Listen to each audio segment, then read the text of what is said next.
meeting and that members of the public may be in attendance. The meeting will be recorded by the clerk and published online for public viewing. So the taking of photographs, including screenshots, audio or video recordings, are not permitted during the meetings unless with the express permission of the convener. Can members attending virtually activate your cameras where possible to enable you to join by video? And please mute your mic when you're not speaking. Don't come in items unless I invite you to do so, and just use the wee raise your hand button if you want to speak. And I'll bring you in an appropriate time. And if you've not been able to access all the papers for the meeting, please let us know. So we'll hear each of the items set out in the agenda. I'll invite the officer to present the paper, and then you'll have the opportunity to ask any questions before we proceed to debate and decision. And I'll now ask the clerk to take the roll call to confirm attendance and ask that members indicate if they wish to declare an interest. So over to Lee. I see Councillor Law's got her hand up, Councillor Rennie. I don't know whether she wants to come in before I do that roll call at all. Is there something? Yeah, it's just to say that Phil is trying to connect, but he sees when he's connecting, it says that it's saying that he has a run and he's got a problem, basically, he can't connect. So he's trying to get in. Hopefully I'll see if the committee services, Mel or Gillian, can help with trying to get him into the meeting. Okay. And then in between times, I'll just do the roll call that we've got. I've checked around the room, Councillor Rennie, and obviously we've just heard about Councillor Fairley, and we've got apologies from Councillor Quinn. And other than that, everybody who's part of the committee is here. Excellent. I can see Phil's just joined now, so that's good. He's just popped in at the side. Apologies. Hi Phil, nice to see you here.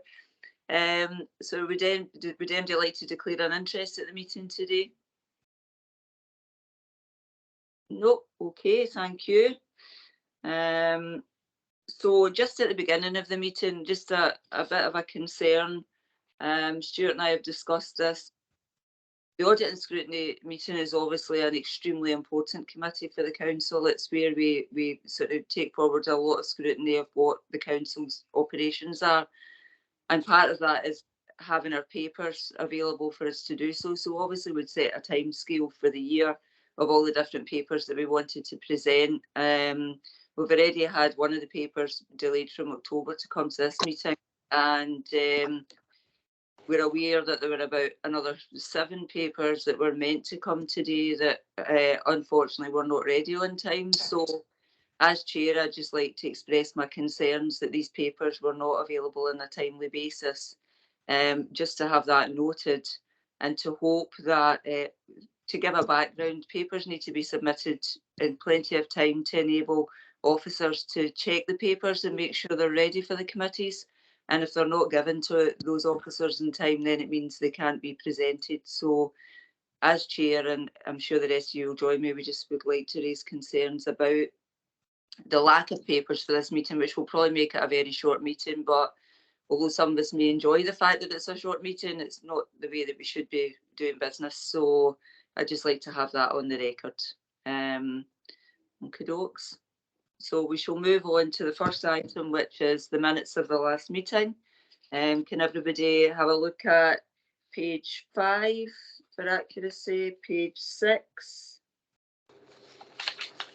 page 7, and just shout out if anybody's got any concerns, page 8, page 9, and page 10. Are we all okay that that's an accurate record? Okay, thank you. So we'll move on to the first item on the agenda, which is item 4, and I'll hand over to Lindsay Sim for that, please. Thank you. Thank you, Chair.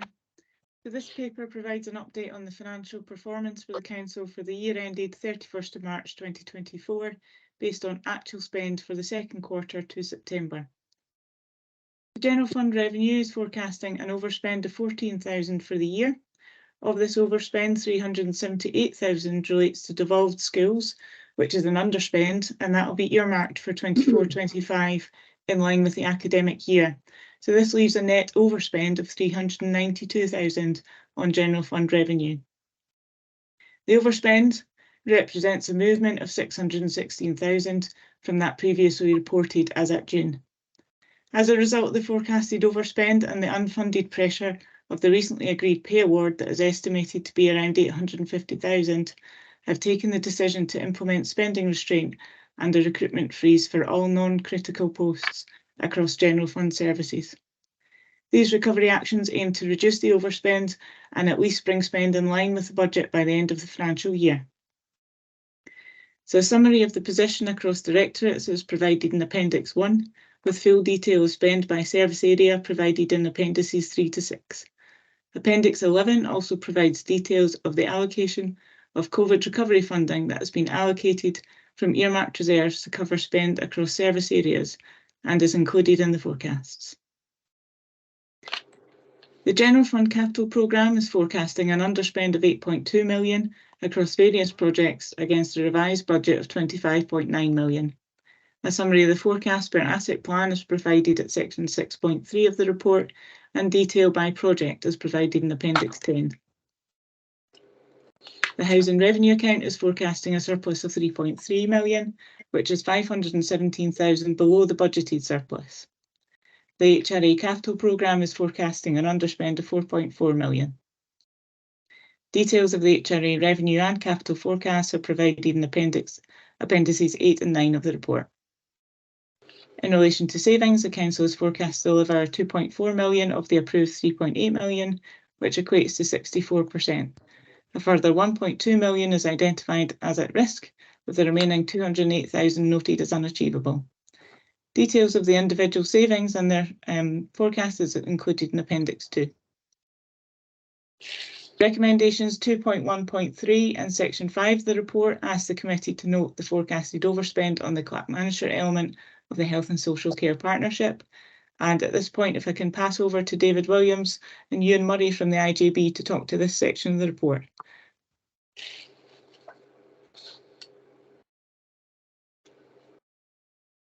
Good morning, councillors. I'm David Williams, Interim Chief Officer at the Health and Social Care Partnership. I had some difficulty this morning. Can I just, with my teams, can I just check that you can all see and hear me? Thank you. So I took up post just a week or so ago, so I'm still coming to, in fact, that paper's just disappeared. I think if I could take you to page Appendix 7 of the paper, which sets out the respective variances, particularly where the significant overspends are anticipated to be in relation to nursing homes and residential care and care at home provision. What you'll see from the presentation there is that there is significant over demand beyond what was anticipated at the start of the financial year when the budget was set. In both, particularly in terms of care home places, which are significantly expensive resources to be. This is a reflection of need and demand and the requirement to respond to that. In terms of oversight, we have had challenges in terms of staffing at senior management level and locality management level in our localities to oversee what has been procured on behalf. So there is a need to, I see Ewan's joined us now, there is a need to ensure that we're as robust as we are in terms of scrutinising every application. We'll be focusing our attention on that over the course of the next short number of weeks, given that we have now got and been able to fill the locality manager post in Clack Manager. We are looking assiduously at what's on a line-by-line basis to try and understand the scale of the overspend. It is, in my experience, I'm a former chief officer from one of the other local health and social care partnerships. It's at a scale that I have to say I've not seen in terms of the percentage overspend on the existing budget.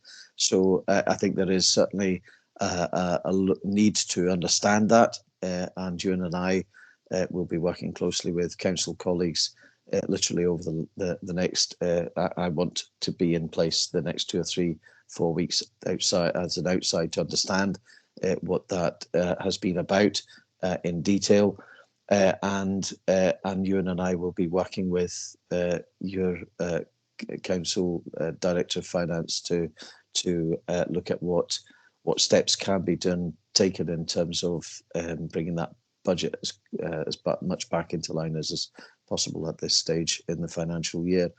Ewan did present a paper to the IJB in just over a couple of weeks ago or so, and the IJB did agree and approve the use of significant levels of general reserves to cover a substantial proportion of the overspend, because it's not just within the client manager budget that we have such high levels of overspend. It's also within the Stirling Council social work and social care budget, and also within the health budget. And as I say, the IGB has approved the use of reserves to cover a substantial proportion of the overall overspend. There is and continues to be a significant gap, however, and we need to work out ways to cover that gap between now and the end of the financial year. I'm quite happy to pass over to Ewan at this point if there's any more detail that he can provide, but I'm also happy to take questions.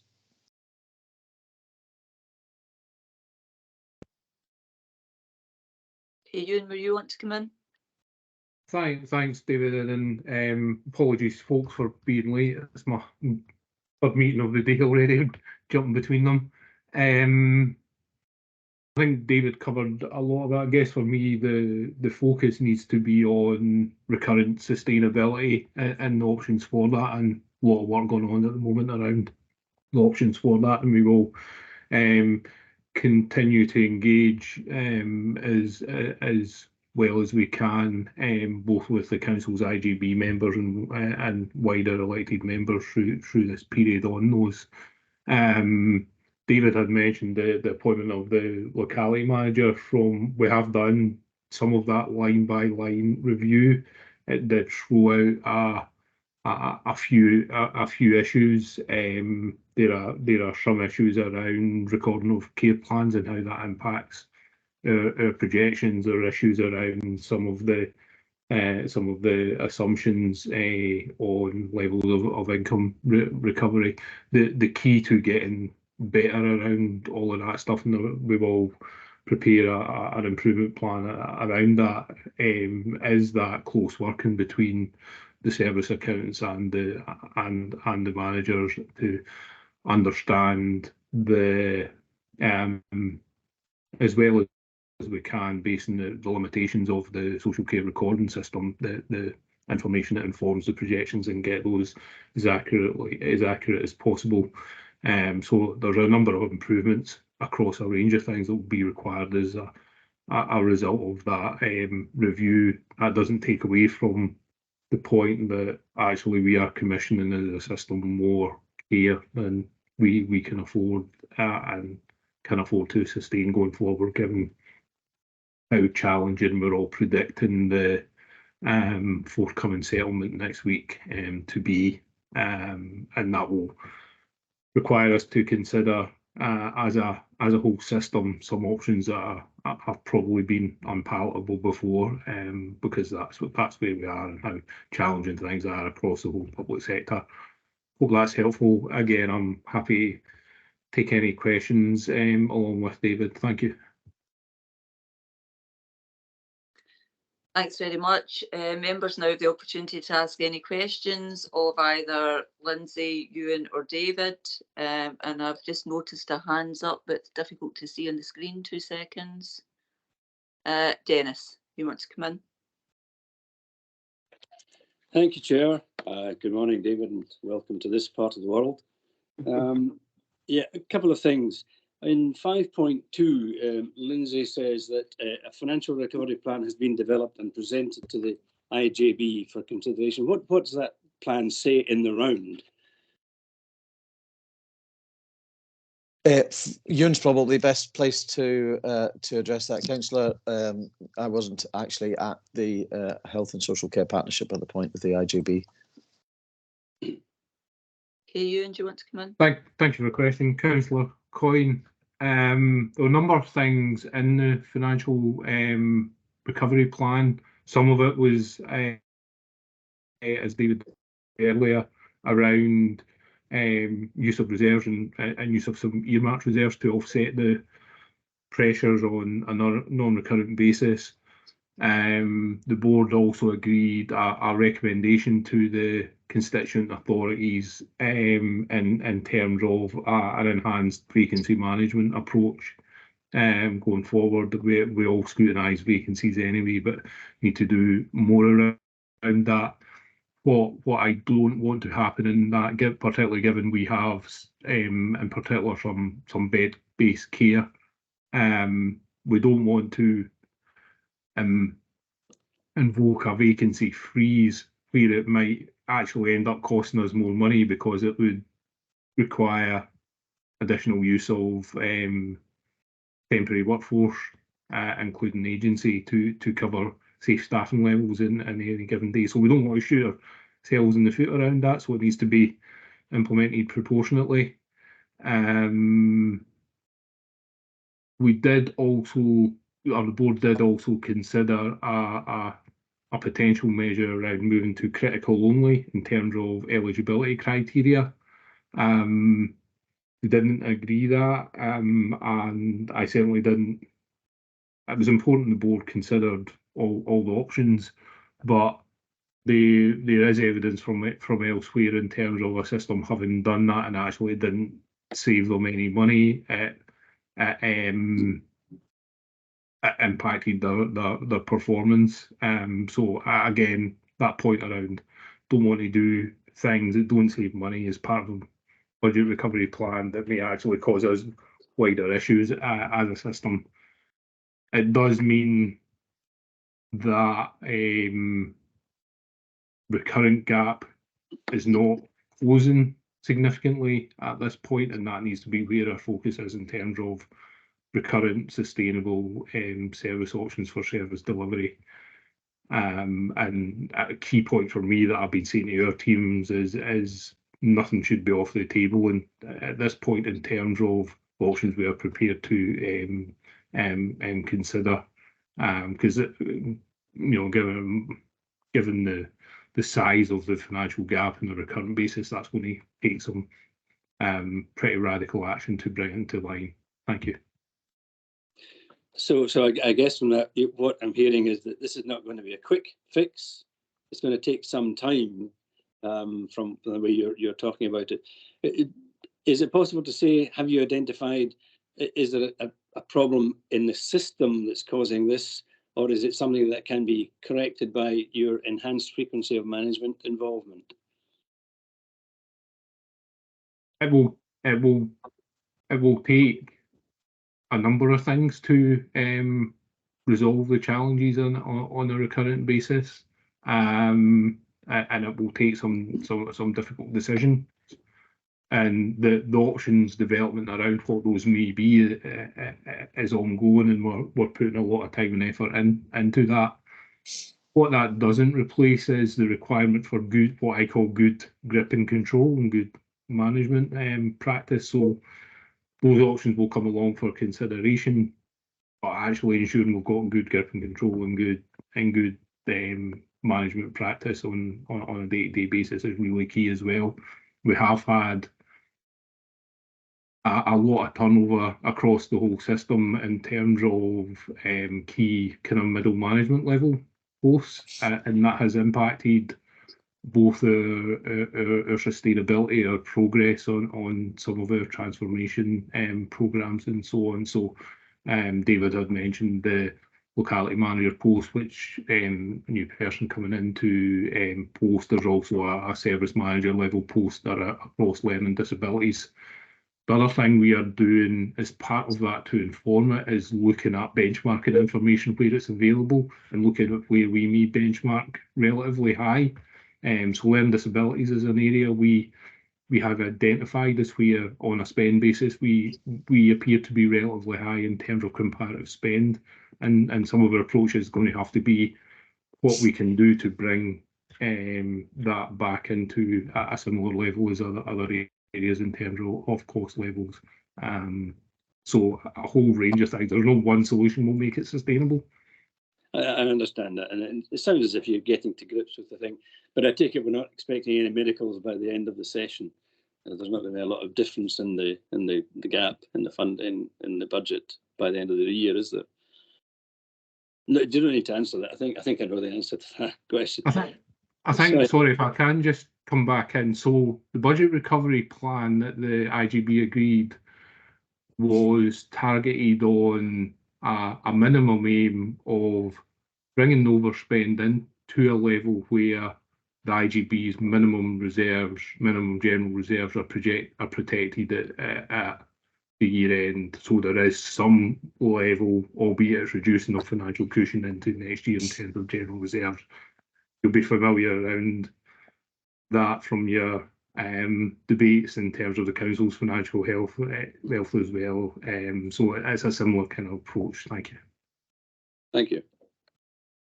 Chair, can I come back in if that's okay? I think there's also something, there is something around about the kind of nature, the implementation of some policies and bits of legislation. So, for instance, self-directed support. For instance, I think we've got my understanding is that we've got quite a way to go there in that regard, and that relates to what Ewan was highlighting in relation to the learning disability spend in particular, but also the physical disability and within mental health. I think there's also something around about practice, just generally. The culture of very many places in terms of both health and social work and social care is to over prescribe and to over provide care and treatment, and I think that we need to be in a place where our staff, both in health and in social work and social care, are providing what is required, absolutely, rather than over providing. So, to give an example, particularly in relation to care at home, and even, dare I say it, in terms of residential and nursing care, you will all have heard the phrase bed blocking in hospitals, delayed discharge issues, all of that kind of stuff, and the pressures continually on health and social care partnerships across the country to reduce the delayed discharge figures. That can often be responded to by health and social care partnerships by agreeing just to take people out on an assessment that they've not particularly, an assessment of need that they've not particularly always been engaged in.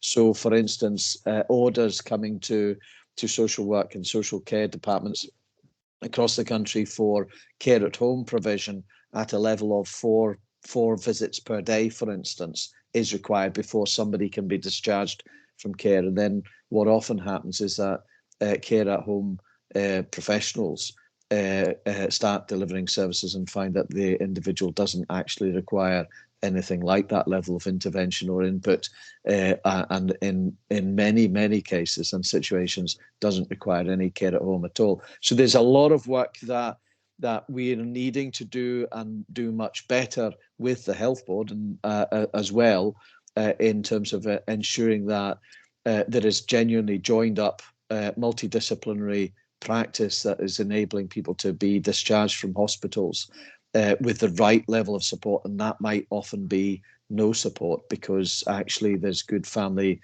networks, there's good ability of individuals just to get on with the lives that they had before they went into hospital without actually needing to be supported at great cost to the council. And so there's quite a lot of work that can be done.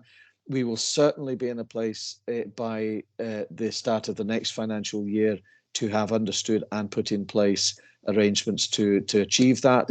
As Ewan says, and as you've outlined yourself, Councillor, there may be some challenge in terms of materially impacting on the existing and remaining overspend by that way. But I do believe very strongly that we can get to a good place for next financial year.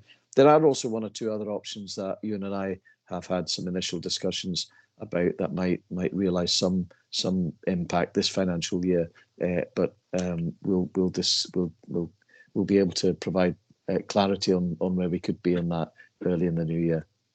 Thank you. Splendid, thanks very much. Just one tiny wee question, looking at this from a scrutiny angle. In a number of places you mentioned realignment, strategic realignment of budgets. Now that sounds like, whoops, we got it wrong. And I take it that the realignments are not in any way in contradiction of things that have been approved at board level. These realignments have been approved at the top level.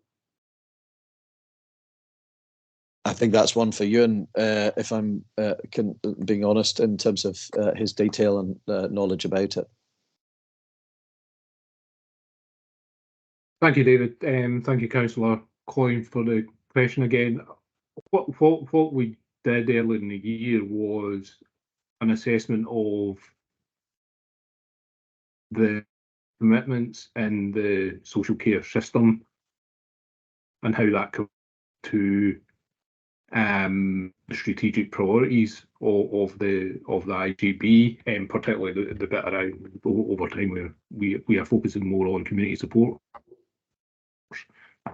particularly care at home, and have done a degree of realignment of the budget in line with those commitments, supported by the service accountant, who's done really a lot of work in terms of the analysis of the detail and in comparison to that to how the budget, and the kind of core purpose of that is that the managers have budgetary information which is more reflective of how they see the service, albeit it's always within resources available. Sorry.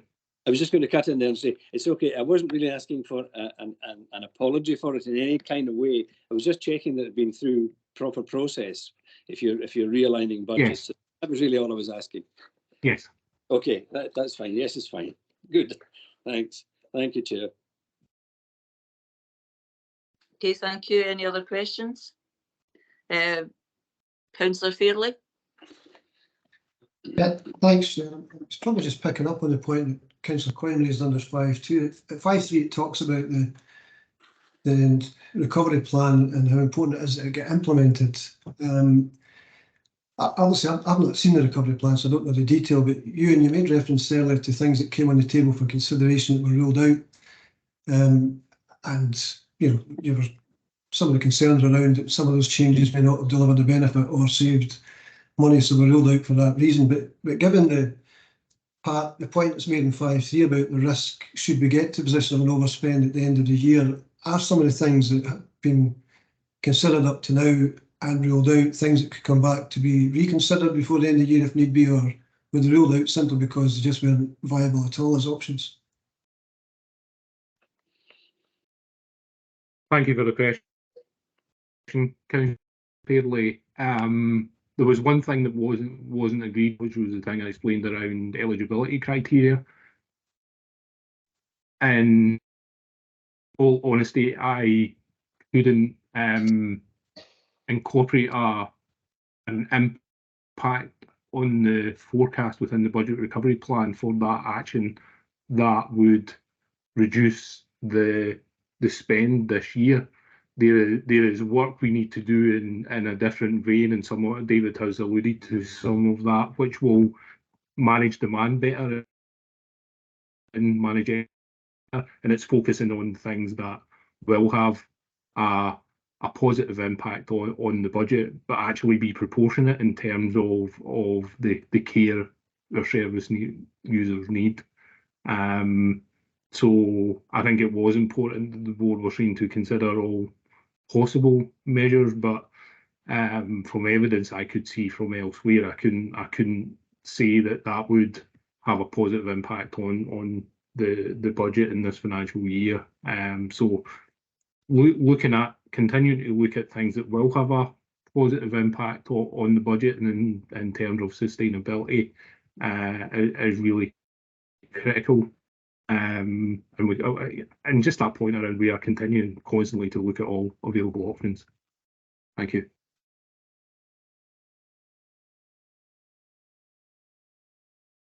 David, were you want to come in too? Yes, thank you, Chair. Just in relation to that question from Councillor Fairley, I think the issue about eligibility criteria in relation to social care provision and the viability of recovery, I think, as Ewan has alluded to, it is that the spends are that the overspends are so significant that the material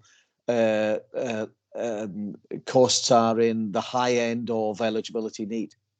So we would be, in terms of impacting positively on that overspend in terms of eligibility, if we were to implement eligibility criteria and only provide to the very critical level of need, so people needing to be in care homes, people who absolutely have to have care at home provision, that all still has to happen, but that's where the big spend is.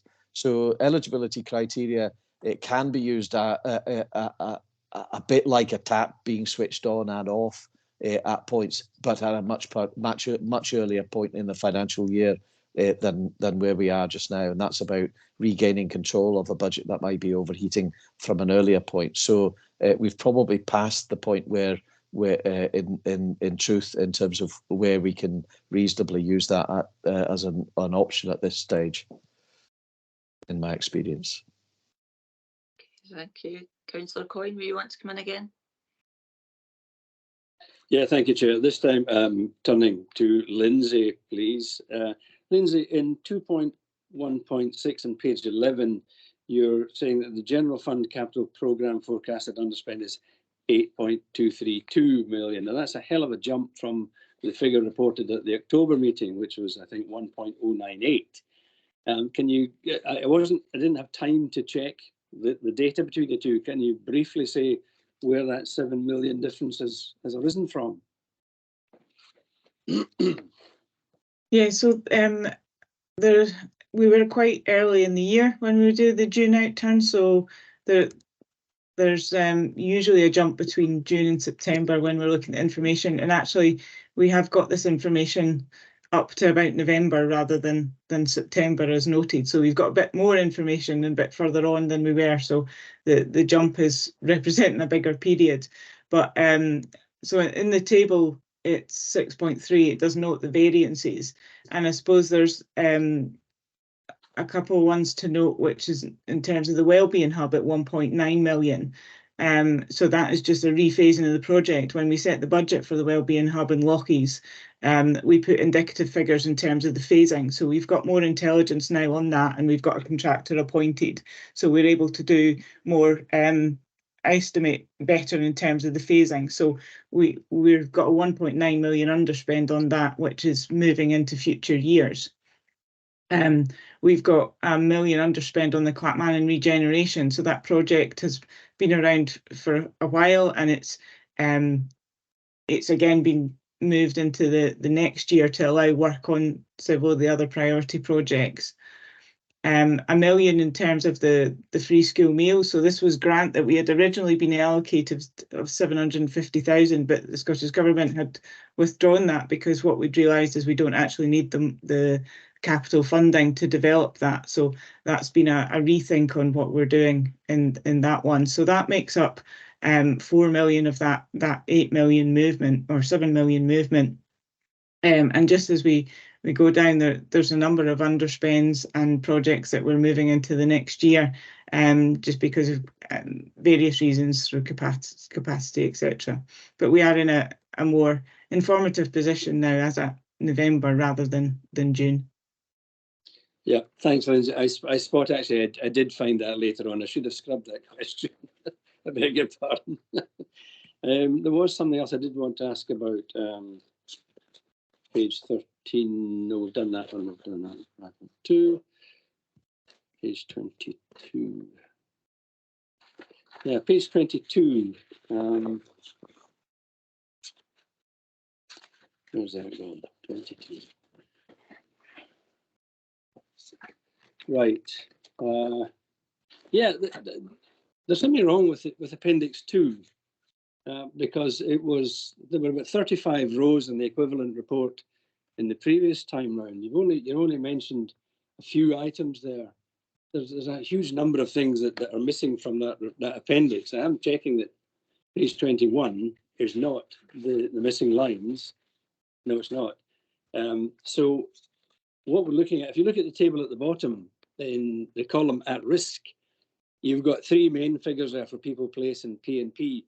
But in fact, only one of those figures actually appears in Appendix 2. And that's the P&P figure of 309,182. The detail on the other two is missing. Yes, there was an error when it was loaded into the original committee papers. I believe that has been corrected now. I'm just actually checking. So we realised not the full appendix had been uploaded initially when the papers were uploaded. And has that amendment been sent out? Don't know if it's been sent out, but I believe it was updated in the committee papers online. No, well, that's what I mean. So we've had three different versions of this. So all right, I'll check and make sure I've taken. You might be able to clarify. I know Lee's trying to come in. Can you clarify that, Lee? Yeah, I noted it actually. There was an email sent to the committee, I believe. I just want to double check this, but I think there was an update for the financial performance on 7th that was sent out. Did everybody get that? It was the. Yeah, I received that. Yeah. Yeah, so it was pages 22 and 23. So I think, but if you didn't get that, let me know, Councillor Coyne. Just on the 7th, case. right? I thought I'd had one. Did you send out more than one update? Because I know I got one update. Lee, there was 2 updates sent out. Right. Yeah. On last Thursday and then on Tuesday this week. Yeah. Tuesday this week. Yes. Right. Yeah. My apologies if you didn't get that. If you let me know that you didn't get it. I probably did get it. It'd just be lost in the mass of emails that come in the last few days. Okay, so Tuesday this week. That's fine. Completely understand. No, that's fine. I'll withdraw my question on that basis. Let me see if we get anything else I wanted to ask about. Something about page 28. What was that about? Oh, yes. This is to do with a 465,000 overspend. This is on property on page 28, near the bottom of the page. A 465,000 overspend and movement due to increased electricity costs for electric vehicle charging points and school estate. I was wondering, is some caution creeping into our movement towards electrification of the entire fleet because of all the concerns, not just this kind of overspend on the running costs, but all the other costs of insurance and repair that are coming along? Have we modified our strategy on electrification? Not quite sure who that's a question for. If I could maybe pass that to Pete. Are you happy to come in, Pete? Right, Peter, you can come in. Yep, thank you, Chair. So 2 things really. I think first of all, there's obviously a concern that we've got the cost pressure there on energy. So we are doing a deep dive to find out specifically what's driving that. So that's the first thing. In terms of the impact on vehicle electrification, the two aren't connected, Councillor Coyne. We're still developing an internal strategy around decarbonisation of our fleet.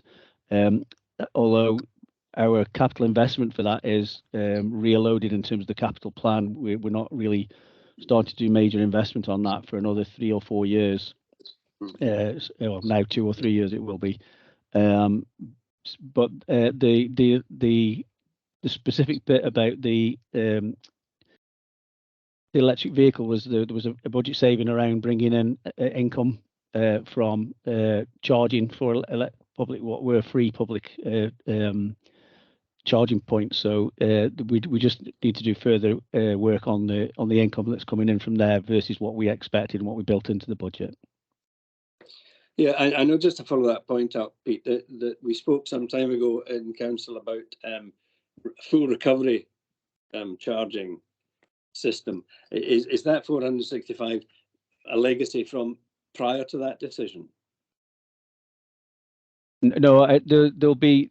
I think the majority of that cost is the usage in our public buildings. It's a smaller element of cost in terms of the electric vehicle. But we haven't. As I say, we need to do further detailed study of what are the drivers behind that cost increase. Yeah, well, it does say that the costs themselves have increased 41% since 22-23, which I guess, but I mean, that